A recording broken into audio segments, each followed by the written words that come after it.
an Unspoiled Network podcast. This is Spoil Me, covering What We Do in the Shadows. Season 2, Episode 3, Brain Scramblies. In this episode, well, the neighbors allegedly figure out that our friends are vampires, except they definitely didn't, and we're making a joke, and these guys just don't understand what a joke is. And they brainwash him, and he really gets his brain washed. Clean as a whistle. Welcome to Spoil Me.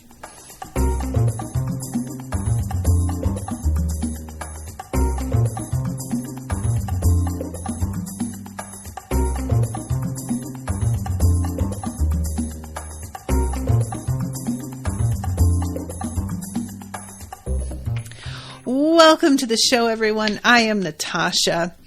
You know what? I'm just realizing I don't remember who commissioned this episode. Was it you, Lauren? I'm so sorry. I'm going to go check now.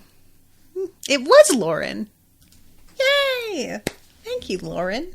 Appreciate you. It's always fun when the person who commissions gets to be in the chat, because sometimes people can't make it, and I totally understand, but I like it when they're here. So I'm really happy too, because this show was flagging a little bit in terms of commissions, and there's still the next one is the last one that's been commissioned, but I am just glad that I got to continue it before I wound up having to cancel it. This episode in particular is getting a lot of things started that I'm very interested in, and there's something in particular that I think you guys are going to know what I mean when I say I'm very excited about it, and that is the return of college girl vampire. I don't know how much she herself is going to play into things, but her roommate is here and talking about her experience with this girl. And I am so gratified that they are going to keep going back to this well. I need it. I want to know everything that's happening. I'm so glad that the roommate is like, something's definitely up. She saw her floating in the air. Yeah, she should know that there's something fucking going on. I'm 100% here for it. I am really hoping that this mosquito catching club is a recurring thing. And I am super excited that Doug Judy is here. I'm sorry. I'm so bad with actor names, and you guys are going to have to help me out. But if you've watched Brooklyn Nine-Nine, you know who Doug Judy is. And he was also on The Office. But he is a delight, and he is here as a vampire hunter. I hesitate to really use the word hunter, because it really feels like it would be more accurate to say just they are an anti-vampire group that's just sort of but they're not actively really doing anything. But that's not for lack of trying, because they're doing fucking target practice and shit. So what do I know? So we start off the episode with all of our vampire friends, including Colin, getting ready to go to a superb owl party. This, it turns out, is a miscommunication, because they were sent a flyer that says Super Bowl as one word, and they just separated that into words that they understand and actually care about, which are things that are superb and owls, which I'm not really even mad about. And frankly, if you have watched the Super Bowl, you probably would have more fun with owls, and I'm just going to say that flat out, even if you're a football fan. Owls are just better.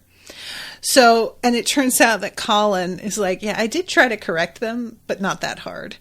So they're going into this and they really don't know what it is. And I was so curious, how are we going to cope with it when the human neighbors realize that these people don't even know what the Super Bowl is.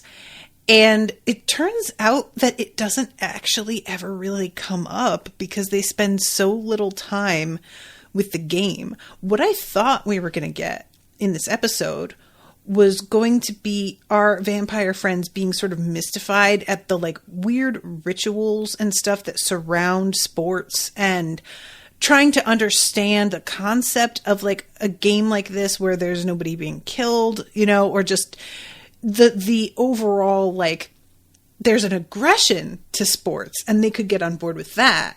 But then, it's just a sport. And I thought we were going to get a lot of, and honestly, I guess what I was sort of imagining was something like a Third Rock from the Sun episode. And instead, we have a whole lot of other shit going on that I am very much, I never saw coming, and I'm super excited about. So they head out to their neighbor's house, and dude opens the door, welcoming them, very excited. And then as soon as they are like even on the doorstep, him and his wife begin to bicker with one another, Charmaine. And she asks him if he'll go and get some more bags of those Tostitos Hint of Lime. And he says that he already started drinking. And she just like kind of goes, ugh. And he's like, oh, are you catching me an attitude in front of our guests? And guys, I watched this episode. I watched the first like 10 minutes of it twice because I started it by myself. And then Owen came out and was like, oh, will you restart it? I want to watch it with you. And the first time I watched it, I missed that Colin is feeding off of the fight that they're having. And I caught it the second time and I fell out laughing. I don't know what it is. The expression that Colin gets when he's feeding is so fucking hysterical to me. Every time. I crack up every time. I think it's because there's something like vaguely pervy about it. He's got the look that like a perv would get when he like spots some cleavage, or somebody like, bends over and their skirt hikes up in the back. Like there's something about the expression that I find really like off-putting, but that's what's so fun. And they head on inside, and it turns out that this is going to like be a whole theme, is the flagging relationship between this dude and his wife. So I love this. They go in and he tells them to take off their shoes, and Laszlo just says, I'm not taking off my shoes for anyone. And he says, that's fine, Laszlo, and just lets him come in. I have always like really liked the idea of having people take off their shoes, and I've tried to turn my house into a no shoes on zone. Did not work out. Owen just like straight up does not remember, and it's just completely pointless. If there's only two of us in the house, if both of us are not 100% on board, there's no reason to do it. And plus the fact, if you have cats and they aren't like neat with their litter box, which ours are not, there is like little bits of cat litter all over the fucking place. And there is nothing worse than stepping on little bits of cat litter and having them stick to your feet. Also, if you don't keep your house like perfectly clean at all times, that is also going to like just wind up being unfortunate. The only way that this works well is if you have like wall-to-wall carpeting in your house. I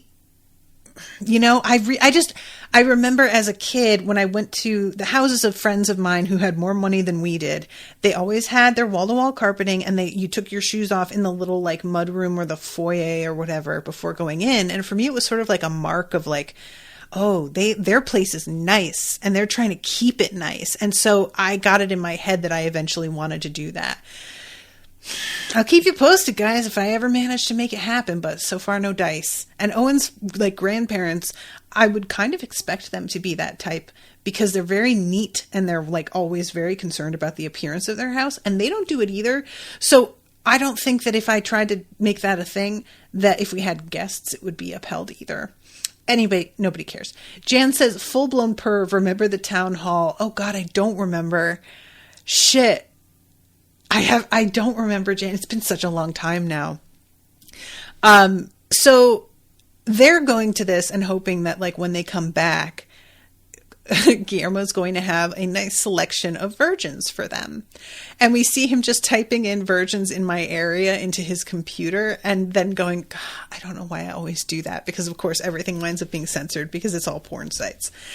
And he is talking to the camera about, basically he's being in denial about the vampire hunter in his family tree. Says that it's not even in denial in terms of the fact that it happened. It's more that like, just because it's my heritage doesn't mean that that's what I have to be.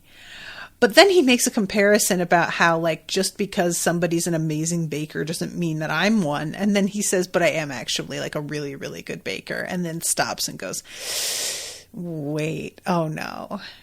And I didn't really know if we were going to have any more forward movement on that this episode.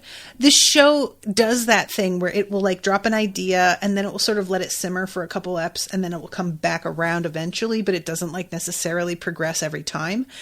And because Guillermo's, like, a main character, I kind of thought we would get more, because that let it stop and simmer tends to really happen when it's, like, side character stuff happening. But they're going to clearly, like, pursue this every time, and I am into it because I have no idea what they're going to wind up doing with him. Truly don't. I mean, is he going to leave? Is he going to wind up, like, bailing on the vampires? I don't know. I just can't imagine what the show does if he leaves. Like, I mean, I wouldn't be upset because I think it would be fun and very unexpected, but I just can't picture what they would decide to do. Jan says Colin fed so much he couldn't stand up. Oh my God. That's right. Jan, thank you. I completely forgot. All right. Well, that answers that. So we have Colin, who is feeding on everybody in the room, explaining the difference between using motion smoothing and no motion smoothing. And I will be honest, this is the sort of thing, like the actual motion smoothing thing, that I have, like, friends who really, they feel something about this. This matters to them. I don't know what it is. I know it's a thing. I know people care about it. I know that, like, 4D or 4X or 4HD, what are they called? Who cares? I know it's a thing, but, and it's not like when I watch a TV that has weird settings, it's not like I don't notice, but I can never actually tell you, like, what's weird about it. I can just say, this looks like not a movie, for example. Like, if you've watched the Hobbit movies, they look like somebody just brought their, like, camcorder onto a school stage. It doesn't look like a movie. It looks fake. And that is the best I can do in terms of, like, sharing my opinion on that stuff, because otherwise I don't even know anything about it. And nobody here cares, and that's part of why he's, like, just draining so much energy off of them. Even the vampires are sitting here and getting drained. And he is delighted. And I love the fact, too, that he is in front of this screen so that when his eyes flare up, it's not going to show too much because he's facing away from them and there's already light on him. So I love, too, that when Nadja brings up the owl and says, what kind of mood is he in? I hope he's not too fussy tonight. The dude, because I was genuinely like, what are they going to think? And instead, he thinks that she's talking about his wife, Charmaine. And he says, oh no, she's like this all the time. And she comes in and is like, what? And then says, you still owe me $100 from that pizza night. And I think she's talking to the dude, like his friend, who's, I think, named Frank. Shawn is the guy who's hosting the party. Frank is the guy in the baseball hat that I think she's talking. It might be like a brother or something. And then there's, like, another dude over on the couch, and he's the one that winds up pissing his pants by the end of the night, which was really tough. So Charmaine comes in, and she grabs Nadja's hand and brings her into the kitchen because all of the wives are hanging out in there. And this is the kind of thing that I've never actually experienced. I haven't gone to a proper Super Bowl party. We've gone to Owen's grandparents for Super Bowl. I've gone to Brendan's parents, and that's about it. And it was a very, like, there wasn't, like, particular a lot of snacks made. It wasn't really, like, there wasn't a hype energy to it. It was very, like, chill. I was playing Candy Crush kind of thing, you know, and everybody was in the same room. There was no, like, separation of the sexes because it's always women don't care about football. And I don't care about football. I will be honest about that. Owen also doesn't, though. So, like, if we were to split up, I think he would probably want to come with me.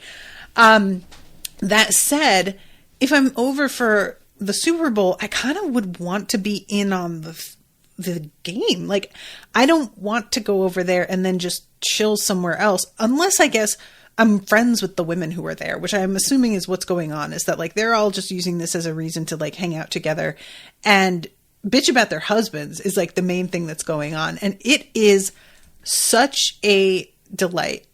So first we have this moment where this guy is like, oh, it's like they're vampires or something. And Laszlo and Nandor look at each other and immediately get up and leave. And I was like, guys, you are not being subtle about this at all. Why? It didn't occur to me that they actually thought he had figured it out. I thought that they were just worried he was like heading down the right track and that they didn't know exactly how to handle him like starting to put pieces together. But no, they're pretty much like immediately going, he knows. And I'm just like, if he knew, guys, I think he'd be reacting very differently than he is. He's just very chill. And even if he does know and he's acting this chill, I don't really think that you have anything to worry about necessarily. But they go into the bathroom to talk things over together. And somebody knocks when the two of them are in there. And Nandor just says, yes, we are taking a nice shit together. And he does that more than once. There's a time later on. Nandor, I don't know how things used to be where you came from, but we don't do that, buddy. Have you guys seen? There are some really fun, like, Twitter accounts and Facebook pages that share really weird real estate ads and photos and stuff. And there is a shocking number of bathrooms with two toilets next to each other. I do not get it. And I'm not talking about like, oh, there's a toilet and a bidet. I know what the fuck a bidet is. It's not that. They're two toilets. And it's weird. They'll either be side by side, or my personal favorite is when they're like kind of facing each other, but like off center. So there's room for their knees. Whose idea is this? Like, genuinely. What? Why? And I want to know too, the people who installed that toilet, that second toilet, what did they think about it? Did they say anything? I guess if it's like a client, you just are like, I'll give you what you're asking for. It's not my place to say shit about it, but I would be talking so much shit later on in the day. But anyway, so they're talking about what to do. And Nandor is like, we should take all of these people out. And Laszlo is like, if we take everybody out, it's going to be a fucking bloodbath. There's no way. Why don't we just take him to a private place and we can hypnotize him into forgetting everything? Double hypnosis. And Nandor is like, okay, yes, perfect idea. So then we go back to Guillermo, who is trying to figure out where to get virgins. He talks about joggers being too sweaty and slippery to catch, that incels are apparently like very bitter tasting, and then mosquito collectors of the tri-state area. Beep, beep, beep, nerd alert. So they are nerds, though. They're probably virgins. So he shows up, and it's a really weird vibe. There's like 5 people and a lot of food, a surprising amount of food for the number of people that are here, and a mannequin that is dressed up in like all mosquito netting, and he has an opaque, like almost beekeeper helmet on.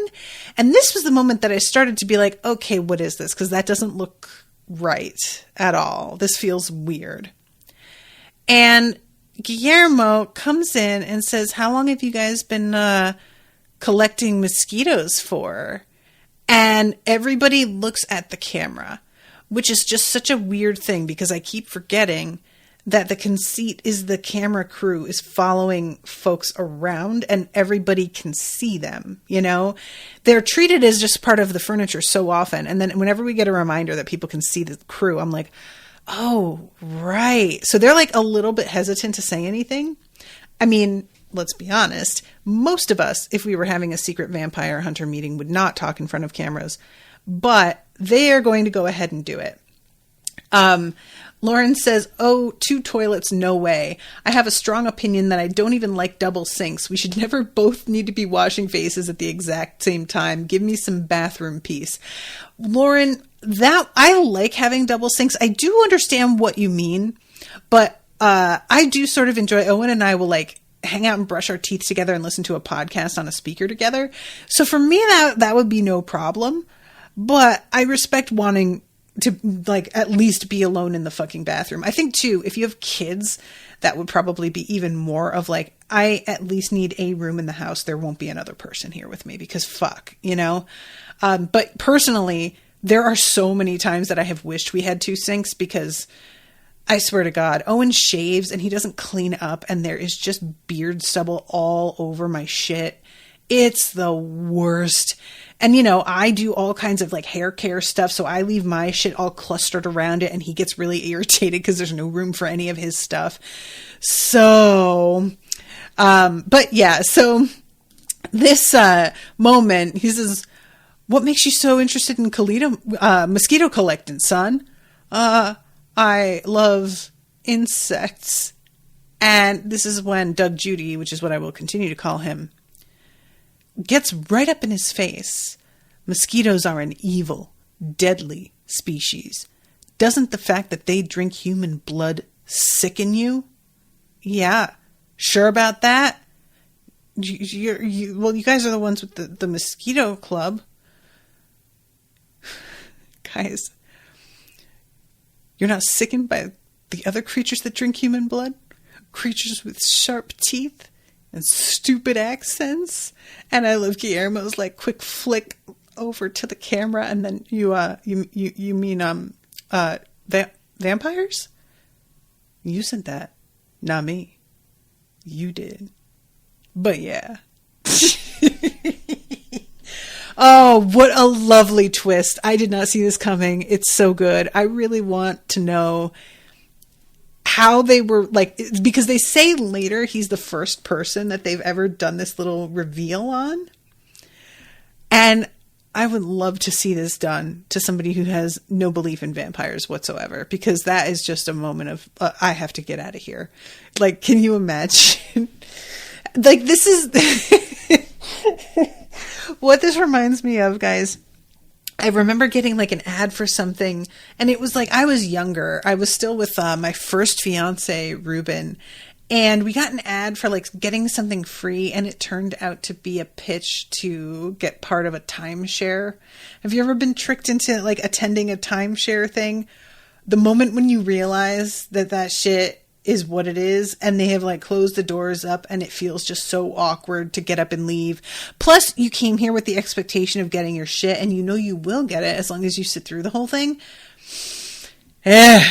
Anyway, so Guillermo, he is like, yeah, I hate them. I want to throw up in my mouth right now. And this dude says he's worthy. And everybody smiles and nods. And then he's like, no, guys, he's worthy. Remember, we practiced this.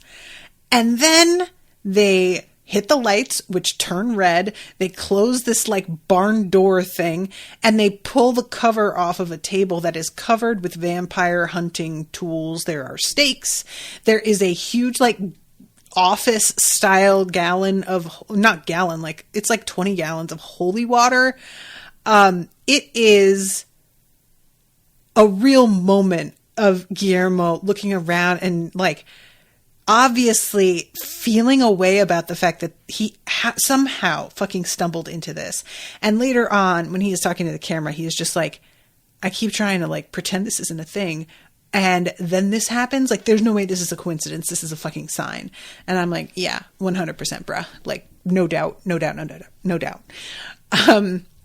So then we have Nandor asking Shawn for a tour of the house. I love him. These steps were built by my Uncle Fulvio in 2011. You expect him to say like 1908? Nah, 2011. And as they're getting the tour, we go into the kitchen and we see Nadja talking to the women. And Charmaine is saying, and then Shawn says to me, why don't we celebrate our anniversary until after I get back from the Lakers game if they win?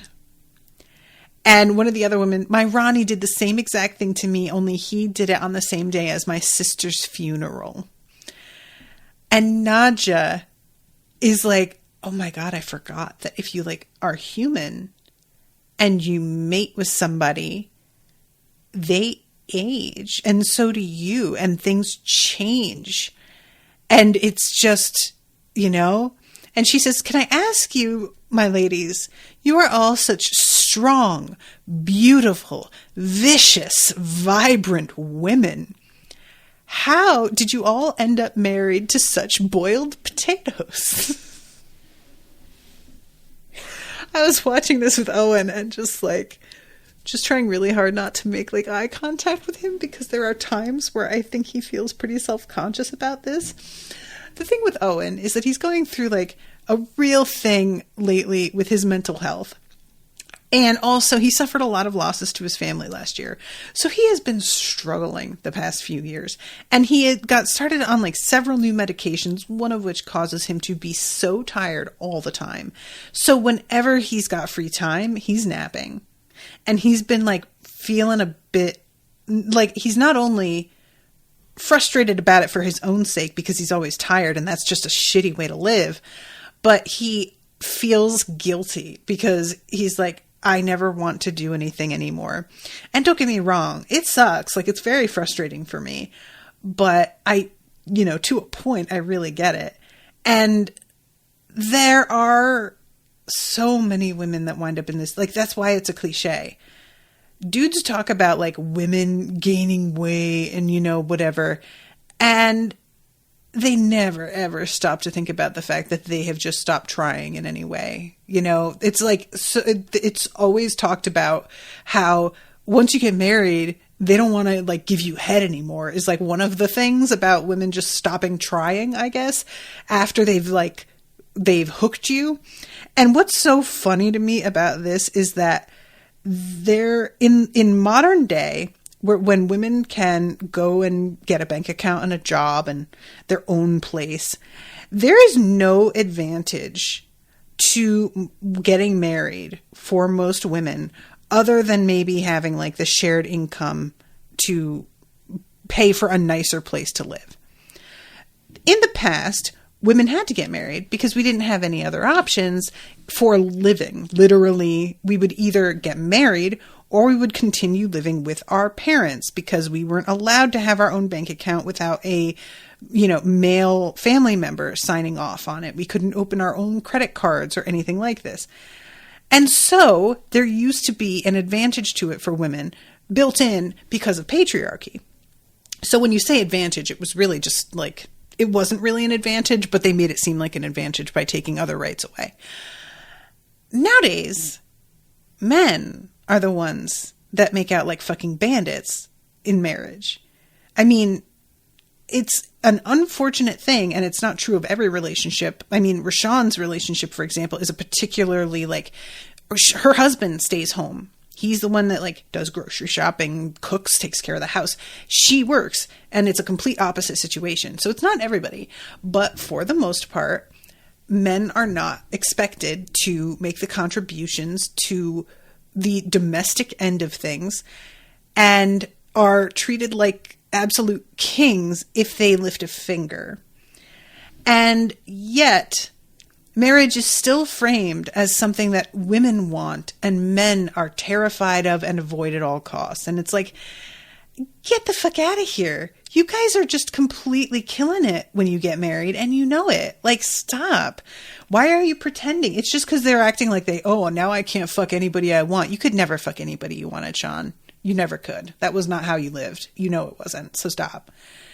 So this whole thing, it's just I kind of figured once I realized what they had done to him, I was oh, okay, this is going to get him and his wife a new start. And it does, but it doesn't happen until the very, very end of the episode. So I assumed that's what they were going to do. And then they don't go in that direction immediately. And I was oh, well, maybe I was wrong. Maybe they're just going to kill their neighbor. So anyway, this whole thing, I know that especially nowadays, there are a lot of guys who are a little bit more aware of this phenomenon and they're trying harder. And I know that Owen tries hard. I'll bring it up with him. I have to sometimes because he'll fall off and I'll be the only one that's like taking care of the house. And I have to be like, hey, you know what? You're going to fold some laundry tonight. But it's, I'm hoping that we start to make some more improvements on that front because considering that it's 2022, we really should be a lot farther along than we are with that stuff. So yeah, she asks, how did you all get married to such boiled potatoes? And Charmaine says, he used to be so sweet. When my dog got put down, he brought me flowers for a month straight. And one of them says, yeah, what happened to us? So Nadja says, these wonderful women take a man from the street, make him their husband, and then in the blink of an eye, he becomes a big, lazy sack of shit. So sad. I swear to God, you guys, I love this show so much. It's so interesting, too, because, this could still be the dynamic with her and Laszlo. It's like, there's no reason that it wouldn't also happen when you're a vampire, but it doesn't, it hasn't with them, at least. There is really something too about if you are in a good relationship where this isn't the way it is, and you're talking to people who not only is this the way they live, but they think that's normal. And it does seem like it's normal because so many people are saying the same things. You just don't know how to handle that kind of conversation because you don't want to contribute to it being normalized, but you also don't want to be like, well, my guy is like way better than yours, I guess. You don't want to so yeah, at this moment, Charmaine's mother, who suffers from dementia, comes downstairs and she recognizes Nadja. She drops her glass and sees her and knows exactly who she is. I used to see you sitting up in the tree. You would shapeshift into a cat. And thankfully, Charmaine is like, oh no, she's got some problems and she's on medication. And this lady is so outlandish with the shit that she's saying that it's really, really easy to just write it off as her being not okay. But yeah, this whole thing is so well done. So Nadja leads her back to her room, and then later on she goes up and visits her and is like, oh my God, how are things? She says, we used to have so much fun together. I used to pin her to the ceiling for hours. She cried and cried.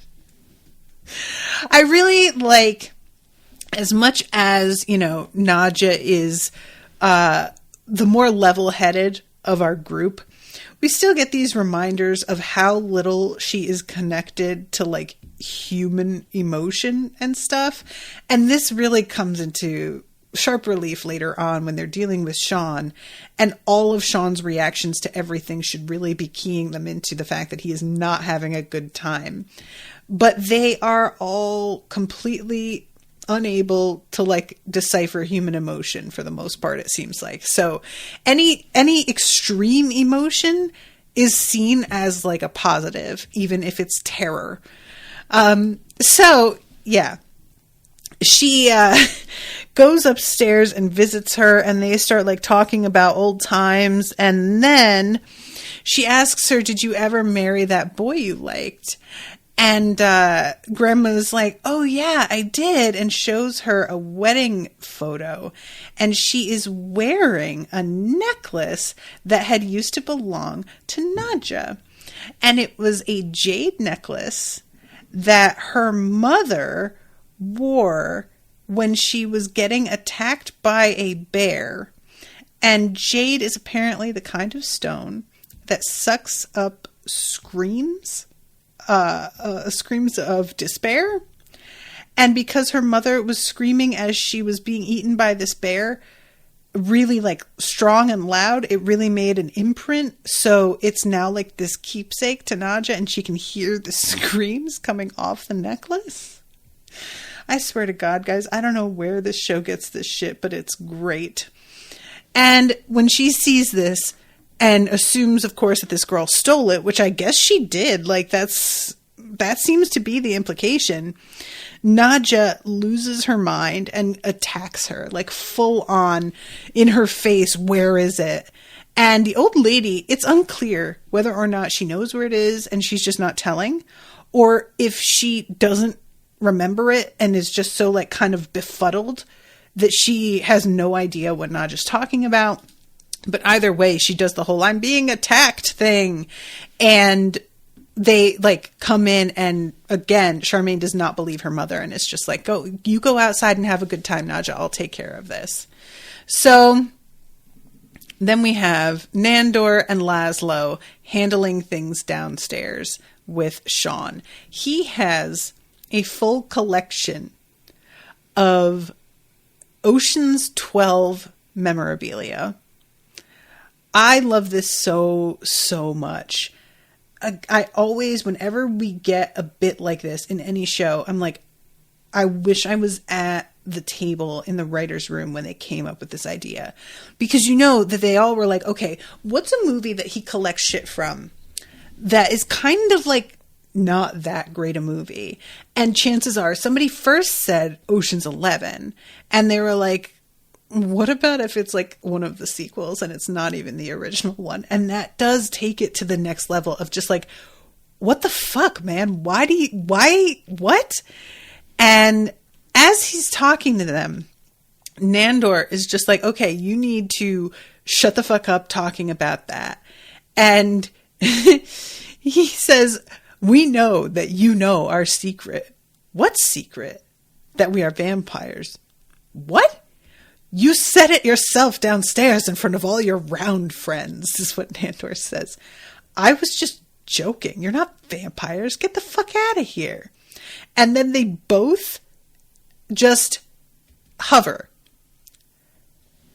Guys, you could have just not hovered. You could have just not floated. You didn't have to do that. And he would never have known, baby cakes. But there it is. They are giving themselves away for no reason. And where are the wires? How are you doing that? I'm thinking maybe he didn't know. So we shouldn't hypnotize him? No, now we definitely should. So they both zero in and hypnotize him at the same time. And Laszlo says that he commands him to forget everything, while Nandor says, forget that we are vampires. And it makes sense to me that this guy would get scrambled because, one, he's being given two different directions. Two, Laszlo, as we know, is the stronger hypnotist. Like, for whatever reason, Nandor can't seem to do it well.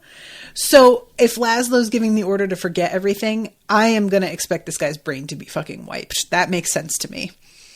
And they settle back down to the floor and they say, how you doing, Shawn? Are you all right? And he says, oh yeah, totally. But who's Shawn? And they immediately realize what they did. They're like, God damn it.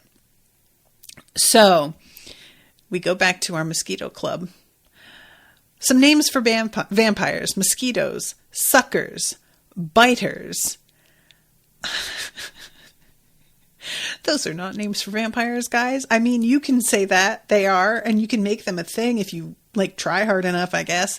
But that's not like, nobody says that. Nobody says that at all.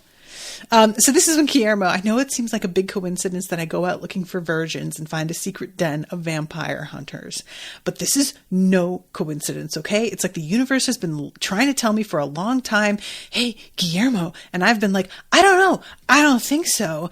And then they're like, hey, Guillermo, yeah, dude, yeah. He's so good. And I need to say, too, I don't feel like I ever actually noticed this, but Guillermo's hair is really similar to the vampire hair of Dracula in Bram Stoker's Dracula, the really like over-the-top melodramatic movie. I have to assume that they're doing that on purpose, like, because his hairstyle is odd. It's parted down the center and it's really puffy on each side in a way that's not flattering and looks like almost like horns are hidden under there in a way that I think is supposed to be what's implied with Bram Stoker's Dracula a little bit. And I always was kind of like, what is going on with his hair? And then I like saw a picture the other day of it's, you know, when Gary Oldman is in full like makeup and hair with the fucking cloak that's like 20 feet long kind of thing. And I was like, oh, I think that's what they're trying to do here. And this is when they start talking about vampire familiars and about how they're lonely and desperate, sad losers who are doing the bidding of their cruel, uncaring masters. And when he's saying low IQ, desperate, pathetic, Guillermo's looking at the camera going like, no, that's not true. But then he brings up a PowerPoint like pic of all of this like manual labor people are doing around the house, domestic shit. And Guillermo kind of does it like, well, that's actually pretty accurate. So yeah. And then we get this interesting moment. So first there's Claude. My idea was that we should all have sex with each other. That way that none of us is a virgin and we wouldn't be targeted by vampires anymore. And Derek just says, you really need to stop suggesting that. Is Derek the name of his character on The Office too? Or is that the actor's actual name? That's feeling familiar for him for some reason. But yeah, we eventually get a moment with the girl whose roommate was turned. And this is when we have a real moment of awakening for Guillermo. This is really like so well done. First, one of them says, I think we're this close to meeting a vampire or finding our first one. And Guillermo's like, oh, so none of you have ever actually seen one then? And all of them are like, well, of course not. They're not just out going to the bank. But then Shanice says, my roommate was turned and she got really sick. She died right in front of my eyes, but then she came back to life and was different. And was sick and unnatural, and eventually she just vanished. Her future was so bright. She was such a brilliant LARPer. And this is when Guillermo realizes who she is.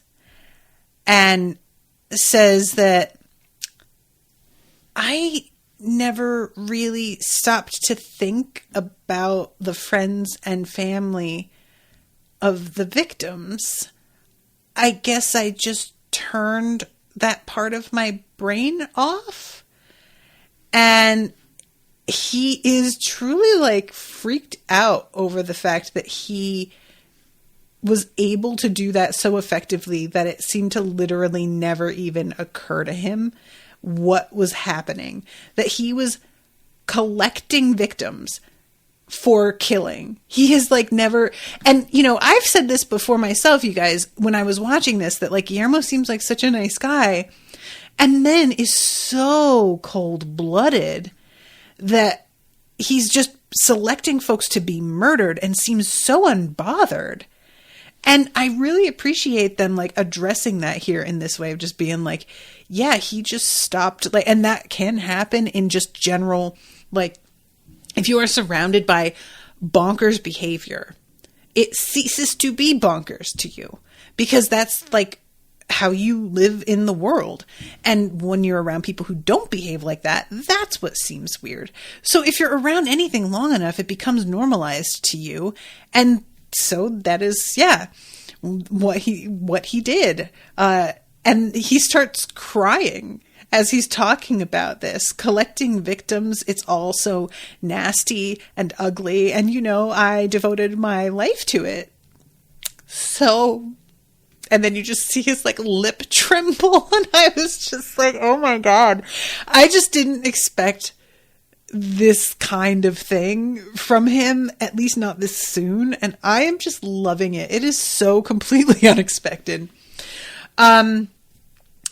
Lauren says his Daryl on The Office actor's name is Craig. Thank you, Lauren. So where am I getting Derek from? Maybe he is Derek on Brooklyn Nine-Nine. Maybe he's supposed to be this. I don't know. But, because he's Doug Judy. He's Doug Judy on Brooklyn Nine-Nine. But maybe they picked Derek because it's so close to Daryl. Maybe that's why I did that. So, yeah, this meeting, he's like about to bust out of there. He's like, hey guys, I'm really sorry. I have to go. And they're like, oh man, it's really too bad that you're going to leave before we start our target practice. He's gotten some crossbows. And I knew exactly what was going to happen here. They have 3 dummies dressed in like these ridiculous Halloween style vampire costumes. And they give him the crossbow to just look at. And he lifts it up and he's got 3 bolts in it. And he just shoots each of them in the head. A perfect fucking like headshot to each. No effort, barely aiming, instant almost. It's like they all get hit almost within the same second. And everybody is so impressed and delighted with him. And he, of course, is fucking freaked out because this is just more proof. I think, anytime that you just don't really quite feel in control of your own shit, it's going to be weird. So yeah, he didn't aim. He wasn't trying. He didn't even really get a chance to lift the weapon proper, and then we get the best exit ever. He's like, you guys should all be careful of vampires. They're no joke. And as he's leaving, Derek is like, we really hope to see you again soon, man, because you're really amazing with that seed bow. And he's like, yeah, okay. And then he can't slide that door open. And once he finally does, he's holding on to the handle and it drags him. Y'all, can I just tell you, I can be such a fucking sucker for physical comedy. There are 2 sort of cheap jokes that I often get got by. Physical comedy, as long as it doesn't involve somebody getting hurt real badly, that I tend to not find as funny. But when people fall in a silly way or just they walk oddly or whatever, I can lose my mind. And the other one is people pronouncing things slightly wrong. Even if it's on purpose, it's still it fucking takes me out. It's completely. I don't know if you guys have Netflix, but there is a show on there called Murderville. And it's basically, the conceit is that it's a completely improvised show for one guest. And the rest of the crew has the cast, they have a script, but the celebrity guest does not. And they investigate a murder, and the celebrity guest has to, at the end of the investigation, quote unquote, they have to decide who they think committed the murder. So you've got all of these comedians around them doing these bits, and then this one guest who has to keep up in terms of the comedy of the situation, or they have to decide they're going to be the straight man. And there is one episode with Kumail Nanjiani, and he is doing a weird walk. And I laughed so hard that I almost threw up. It was just one of those and Will Arnett is the lead in that. And he had to put a hand over his mouth for the remainder of the entire scene because you could it was so hysterical. I highly recommend it. Not every episode is a winner, but it's just such a fun concept. And truly, that moment will live in my head forever. It's just, I want to go and find it right now, to be honest. So going back to our friends at the party, guys, I love this so much. So we've got this poor dude whose brain has been melted, and he is cheering along with his friends at the, in reaction to the Super Bowl, but he's also staring at the wall, standing in like the side hallway, nowhere near the rest of them. And what I really like about this is that nobody seems to really notice anything is wrong except for Nandor and Laszlo, because they're keeping an eye on him. And I think the implication is like his friends are too drunk, and also Colin's been feeding on them all night. So they are just not really with it in any real way. And Nadja is tearing the house apart looking for this necklace. Literally, she goes into the wall and begins to rip chunks of drywall out so that there's like, insulation all over the place. Shawn walks in and is like, who wants some fresh piping hot nachos fresh from the microwave? And he comes in with a cookie sheet covered in smoldering batteries.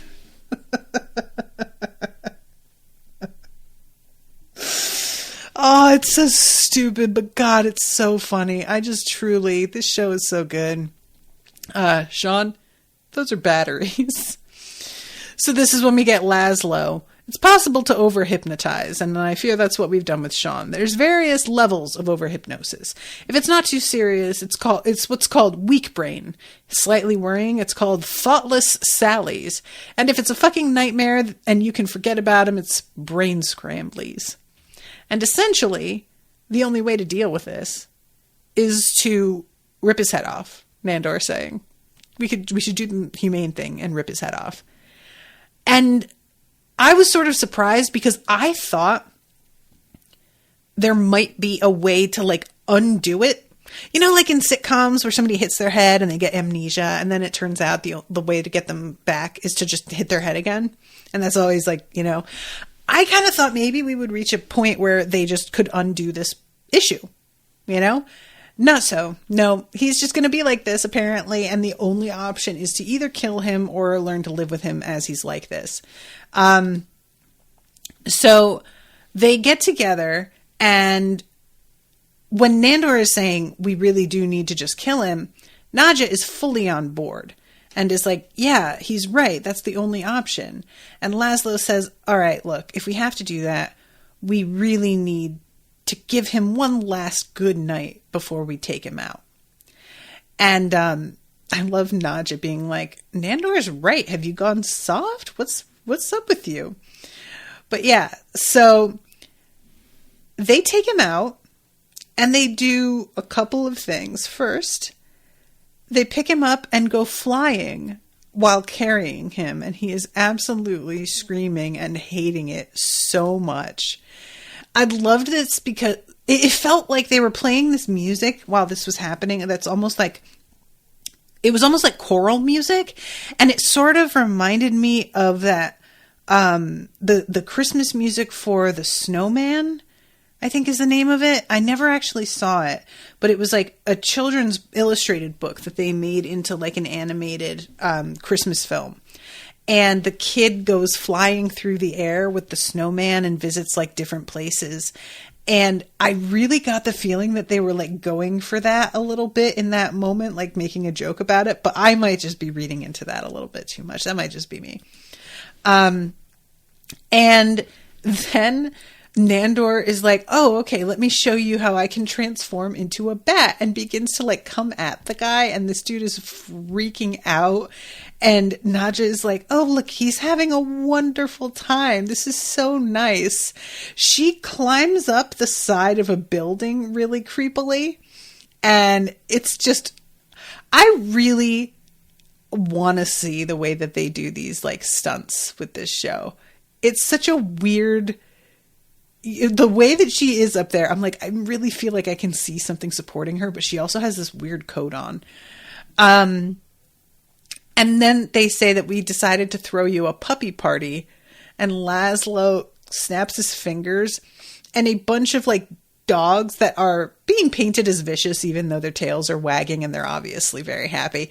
They come chasing after him, and Nadja smiles and says, "We did something really good tonight, my boys," as he like screams in blood curdling in the background. It's a very good moment. I really enjoy that a lot. So then they say, all right, he's worse than before. We really do just need to put him out of his misery. So Nandor comes forward and is like, okay, here we go. Head rub time. And I love that he went and got his head smashing gloves that are like these gauntlets that go up to his elbow practically. They look like falconer's gloves. And Nandor has an expression. He doesn't want to do this. Nandor's like a softie, really. You know, he truly is. And he puts his hands on this guy's head and doesn't want to. And just as he's about to do it, this guy spots Charmaine taking out the trash. And he says, "Oh my God, who is that piece of ass?" And Nadja says, "That's Charmaine. You know her? She's your wife." "Yeah, I wish." And then she calls him Shawnee and is like, "I've been looking for you. Where have you been?" And he tells her she is the most beautiful creature he has ever seen. "Stop messing around. I want to spend the rest of my life making you happy. This is for you." And he pulls a bunch of shit out of his pockets that he got from the junk drawer. And at first, she's just like, what the fuck? And then, intermixed with all that stuff, is the jade necklace that Nadja was looking for. And she spots it and is just like, what the fuck? That's mine. And Laszlo grabs her as she starts running forward and is just like, "Sweetie, just leave them to it, my darling." And she steps back and then watches and is like, all right, it is pretty sweet. And then says, "I'll just get it when they die." And I was like, you know what? Honestly, that's like a really good response. You're going to live forever as long as you don't get staked by fucking Guillermo. So yeah, just wait till they die. That's going to feel like nothing.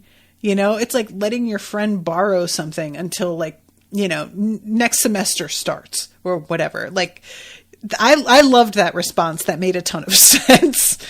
And then the two of them just start making out outside, and Nandor is really happy that he didn't have to kill Shawn. And it looks like he's maybe going to start making his wife happy again. And it's a really adorable little moment, honestly. Like, he is just all over her outside. So this is when Laszlo comes in to collect Colin. And Colin is like, "I think I went a little bit too far. This guy's pissed his pants." And Laszlo just says, "Who cares? Come on." And they are pleased with how the party went overall, even though they did not get to see the superb owl. It did not show up. And truly, I had completely forgotten about that whole thing. And we get one like mid-credits scene where Nadja is talking to the old lady. And she's like, "How did you avoid aging? How did you do it?" And she says, "Well, I have the gift of eternal life." And this lady's like, "Well, could you do that for me? I would love to be young again." And Nadja says, "That's not really how it works. If I turned you, you'd just stay like this forever." And she just tilts her head. "Oh, well, I'll pass then." And it's the best ending. I loved it. It was perfect. I cracked up. This is a really good episode. This one hit for me. It was just like full of unexpected twists and turns, you know? Some of these episodes, they're still funny, but I kind of like predict where they're going, and I even predict what some of the jokes are going to be. And it was just really nice to be completely surprised at every turn with what they were deciding to do.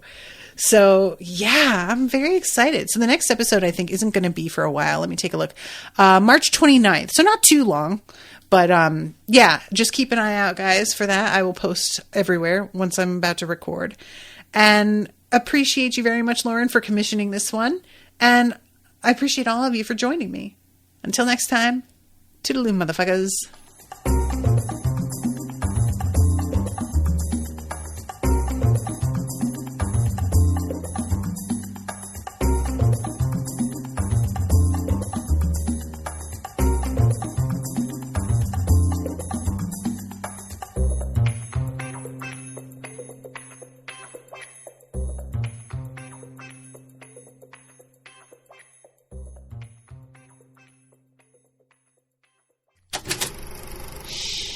That was an Unspoiled Network podcast.